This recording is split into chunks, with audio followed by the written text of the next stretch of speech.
Hey everybody, what's poppin'? It's Wednesday the 7th. Thomas Wichter posted about 30 minutes ago. I saw that General Flynn was what he was discussing, so I'm like, hey, let's just go at it. Alright, so here we go. Starting 1. I'm unable to answer all the direct messages. There are hundreds. Let me see if I can explain my position using General Flynn as the hypothetical. And go boom, bada bing, bada boom. Alright, so I'll go back to it later. I have a theory that the general created a counter-espionage operation that solved all of Trump's problems. It's just a theory. Flynn had to get arrested in order to expose what was happening. Now, I say this without ever having discussed anything with the general or his family. One reason I say this is because I want people to understand something. Michael Flynn would never have done anything to either harm the country or enrich himself at the expense of the country, but extreme measures require extreme countermeasures. That's one totally worth retweeting.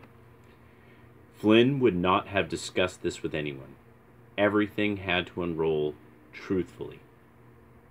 Trump knew that something would happen, but he and the general didn't plan anything together. It's a good theory, Thomas. It's a very good theory. Now, I'm just a guy on Twitter.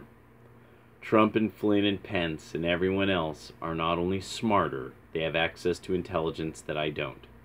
So the second that Flynn's operation began, all of those smarter people with access to intelligence knew what was happening. They took it from there. This is not a game.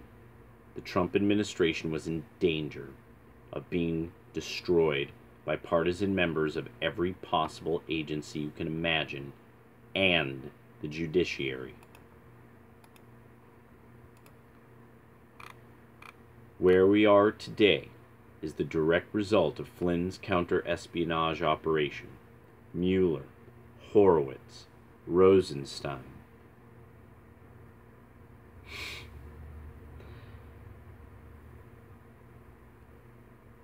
People have a problem with Alex Jones. Mueller, Horowitz, Rosenstein. That's a colorful bunch of names. Are zeroing in on massive abuses and illegal spying. There's just stuff that Vox Day pointed out about the Ellis Island and on period, and kind of how that changed America. And just every once in a while, just sometimes, some of this stuff, just I'm like, fascinating. You know, Flynn versus Mueller, Horowitz, and Rosenstein. Now let's say that I convinced General Flynn to have lunch with me. Let's say that during that lunch I started asking him questions about what's happening. In my opinion, that would give the general the freedom to lie to me and mercilessly use me, because I had proven that I was trying to use him. Of course, I don't know the general. I'm not saying that he would do that. But if I were the general and someone tried to use me, I would mercilessly use that person in order to make sure that my operation succeeded. Bingo. What follows in my own opinion? What follows is my own opinion.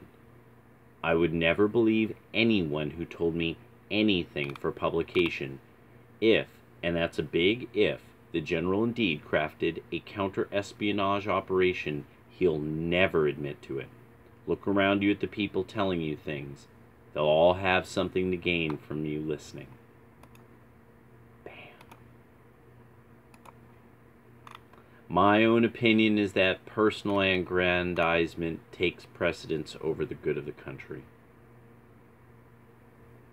And that gives real patriots the freedom to mercilessly use people in their quest to save the country. You are good. People on Twitter say we need more real patriots like you and General Flynn. With all due respect, that's ridiculous. I never served. I'm a guy who spitballs on Twitter. It may be that people don't quite grasp the magnitude of what happened from 2009 to 2017. It may also that people assign too much importance to themselves. It doesn't cut any ice with me when people say, but someone told Greg Jarrett that. ellipsis.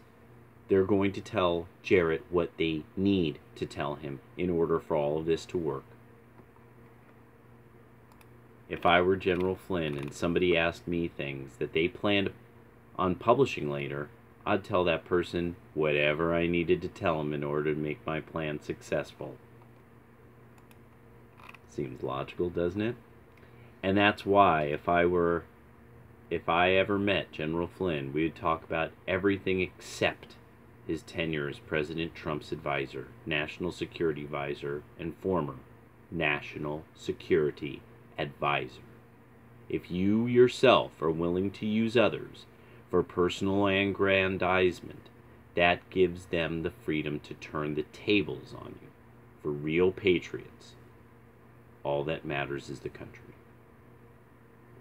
So buyer beware. Your sources, as must as you trust them, may be willing, may be telling you things in order to advance a strategic narrative. And at this point, I would also like to recommend to everybody, if you would go to V's channel, he had a video in about the last, I think, 48 hours that it just has some very interesting things about admissions and discussions by various personalities in the right wing that I think it's just important that everybody understands exactly what Thomas is getting at. I think there's a lot of you who you would like to know what V took time to put together there. Just don't trust me. Just give it a little watch. There's no audio. He doesn't speak in it, so you'll know it's the right video because he just puts print. And I also want to say that was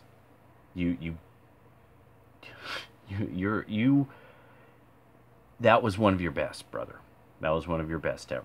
You're a smart man, and that one showed exactly like how you get it. You understand how this was done before, and people didn't know what the inner cabals of these various revolutions and movements. People don't know what the leaders think often. There's stuff that no one will ever admit to because they have a mission, and that mission is their movement. I gotta admit, I like the way Thomas put this. All that matters is the country. I mean, for me, it's the Republic. That's all I got. I have God and the Republic and you guys, and my friends. Nothing else fucking matters to me. It's the future of the Republic. I have very little family, but I want them to have a republic. I want you all to have an orderly life. I don't want crazed mania and killing. For how much I get all like, full of helicopters, bury them in the walls, those goddamn bastards, you know. But it's also, every time I think about it, know that what I was taught by the Western world, was that if you could convince them they are wrong, you win. Because then they know they have to react. That if once it comes down to frankness and you prove them wrong, then they will have to do what they need to do. And if they were wrong, then what they will need to do is change, or they will do what they always plan to do. They'll go with the mission. They'll go with their personal movement. Truth be damned. Order, goodness, peace, justice be damned. Everybody's getting honest as the pressure increases. The undoing, the storm, the winds are blowing harder. We see what really is nailed down tight.